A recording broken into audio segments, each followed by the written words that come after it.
Well, it is 5 o'clock here in Eugene. That means we're live here at the Voice of College Football. John Evans here with me, Owen Murray, for the first time after an Oregon loss this season. Ducks dropped on Saturday 30-20 to the Indiana Hoosiers at Autzen Stadium, broke their FBS leading home winning streak, 18 games there for the Ducks.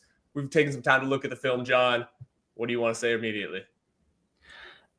All I have to say is, man, Indiana is a good football team. I came away from that game obviously disappointed in the way that Oregon played, but more so impressed by just what Indiana did. Kurt Cignetti is a phenomenal football coach. He showed that last year. He showed that at James Madison a couple of years ago, and he continues to elevate this program. But they got good players across all over the field. We know about Mendoza. We talked about what Mendoza as a Heisman candidate and a potential first rounder next year on our show last week, but Elijah Surratt dominated. Their defensive line was really good. Aiden Fisher at linebacker. Indiana's a good football team, and they're going to do good things this year. Oregon has a lot to learn from this game, but now they'll have the opportunity to do that. So I'm not devastated by what went on Saturday in terms of I think things can still improve, and I think this team is still on track to be where they want to be at the end of the season. But you got to be able to learn from those mistakes. So it's about implementing it now at this point. Yeah, absolutely. We're talking about, hey, does the expectation change for this Ducks team now? And I think it does a little bit. You know, you see that this is a team that's not perfect and really it got out coached. Dan Lanning talked about it post game by a team that was obviously better than it. The expectation for this team is still a playoff berth and national championship contention. We just don't know that they're going to get the chance to prove it until later this season. Just to get a little bit into the AP top 25 here. Ducks fell to number 8, Indiana up to number 3 with 3 votes for number 1. So the Hoosiers getting a little bit of love there in the poll, and it's Miami and Ohio State above them. USC, though, only ranked team left on the Ducks schedule. They're up at number 20 after a big win over Michigan at the Coliseum. That game is November 22nd, I think, right before the Ducks head up to Seattle to face the Huskies' last game of the season. John, what does this top 25 look like? Is this what you were expecting? Yeah, I think so. I think we thought the Ducks would drop. It's kind of been that the separation of the undefeated teams at this point versus the one-loss teams. They're now behind teams like Texas Tech. Alabama is ahead of them, but Alabama has had some wins to build that back up at this point in terms of their resume over teams like Georgia. So yeah, I think 8 is pretty fair for Oregon. And what I felt the most after this one in terms of expectations and things like that was that I think we're honestly just kind of back to where we were at the start of the season a little bit. I going into the year, I felt like this team was a year away. Like I thought that the year 2 of the More connection would be where things really shined when they had that experience. Because we had talked also offseason about how young this team was, how much they were, and how much they've done it successfully this year, but relying on a lot of those first year, second year guys.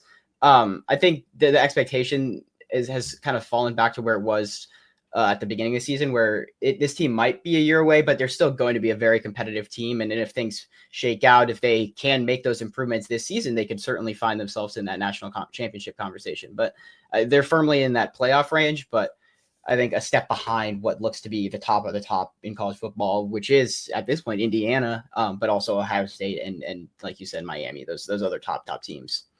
Yeah, I know a couple of people mentioned it. I think Aiden Hess for KWVA. There's not a lot of these players who have lost as Oregon players, whether that's because they're freshmen or because they're transfers. This is a new experience for a lot of these players, and it means we get to see how they handle it. We got the opportunity to talk to Bryce Betcher and Dante Moore after the game. They were both pretty adamant that this is not their best game, and that Bryce, I think it was Zach Neal's question. He's like, I'm going to go home. I'm going to watch the game. I'm going to talk to my family. Thank you for coming.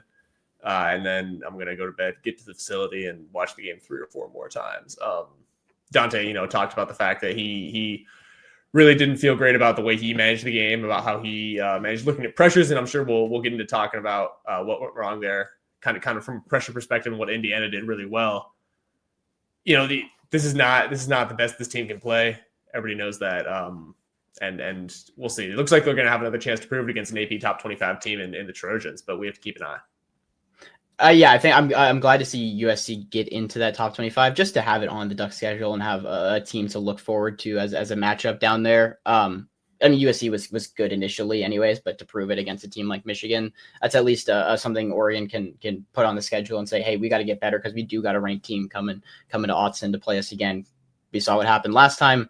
That went down this past weekend. Not going to want to let that happen again. So just curious where your expectations have kind of fallen after this game. Not saying they've necessarily fallen, but where they kind of lie now, in terms of where that falls within. A lot of people I feel like have come off this team and said they're no longer that national championship team. They've cited the youth, like I was just saying. Where does it feel like for you, especially compared to that national kind of step back that people have seemed to have taken recently?